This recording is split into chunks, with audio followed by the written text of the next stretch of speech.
There we go. All right. Ready? Yes.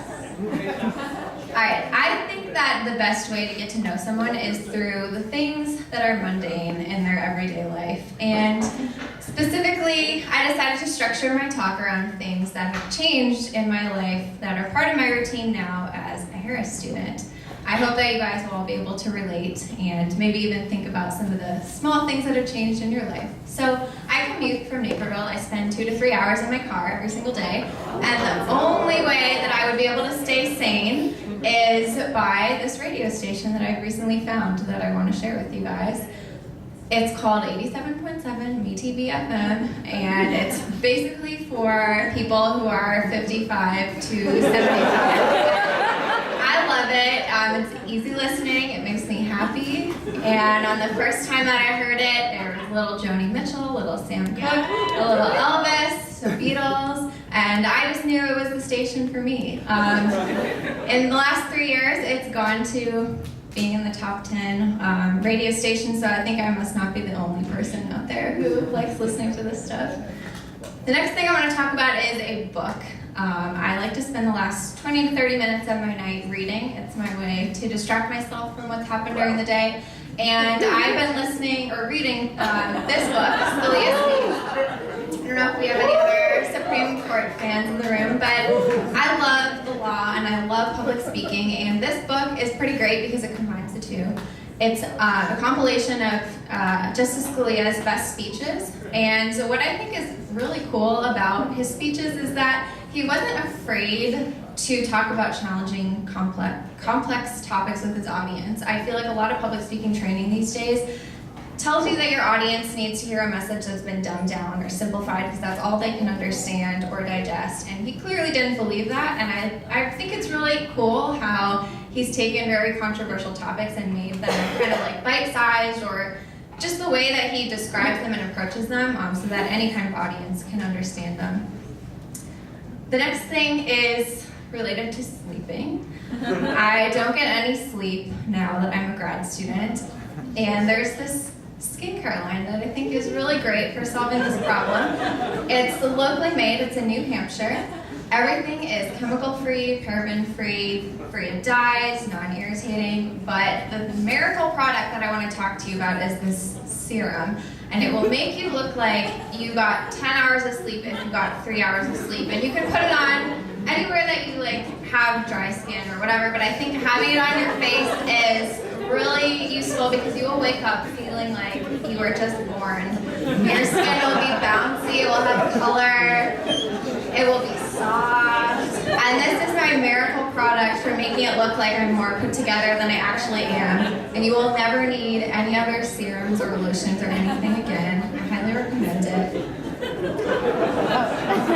Now, if you actually want to be healthy, you need to do something else in addition to just putting on serums. One thing that I suggest is working out, and if you can't get to a studio, what I do is I buy a subscription to an online workout service called Barre3, and every evening around 10 p.m., me and my boy Andrew, I don't actually know him, but I feel like he knows me, cheers me on every evening. We spend about 30 minutes together, and he leads me through a series of yoga movements and Pilates movements, and this is like my sanctuary. I spend maybe $300 a year on this subscription, and I think it's well worth it because I never have to go to a gym. I can wear my pajamas, I can be in my bedroom, but I get a great workout. And you don't need any equipment, you just need a chair, and oh, there's Andrew. He's pretty great.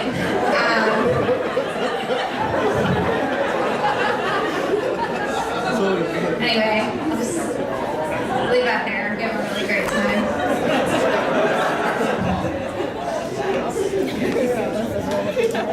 Alright, so the last two things I want to talk about are just places. Places that I go on the weekends that I think are sanctuaries, that are relaxing for me. And the first one is like the quintessential Midwest experience of like visiting a farm and doing a corn maze. I just think this is something that I associate with having great memories with my family, and I've gone here a couple times since this year started.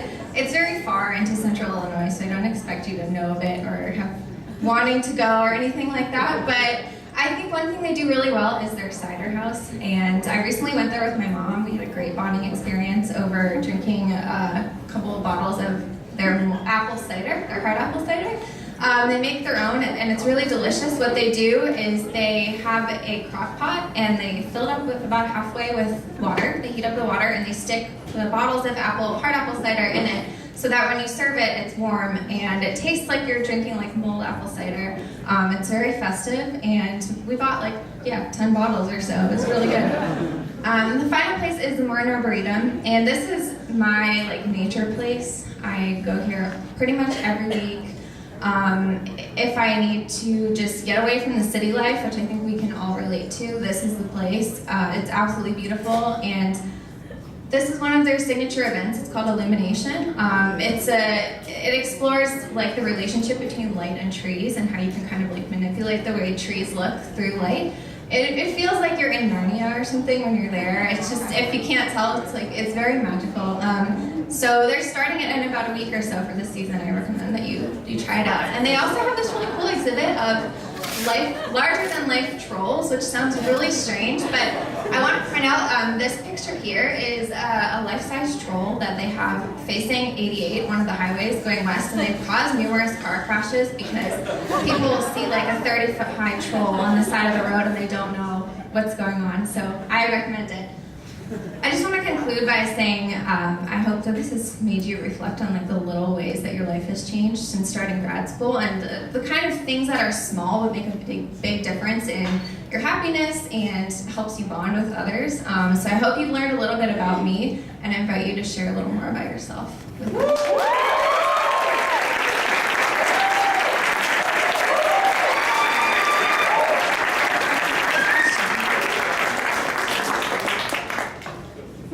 Yes. What's been your most meaningful moment with Andrew? I decided to try a 60-minute workout. It was just very adventurous for me, and I didn't think I could do it. I had to pause the video. I cried at one point. I wanted to give up, but Andrew knew that it would be tough for me, and so we pushed through it together, and it was a very meaningful experience. Thank you for the question. Any other questions? You said life-size troll. So trolls exist? After seeing this exhibit, I believe in them. What they actually do is they give you a map of the Arboretum when you get there, and they tell you hints of where the trolls are. So it's up to you to believe in them enough to go search for them, and if you're lucky, you will find them. Thanks.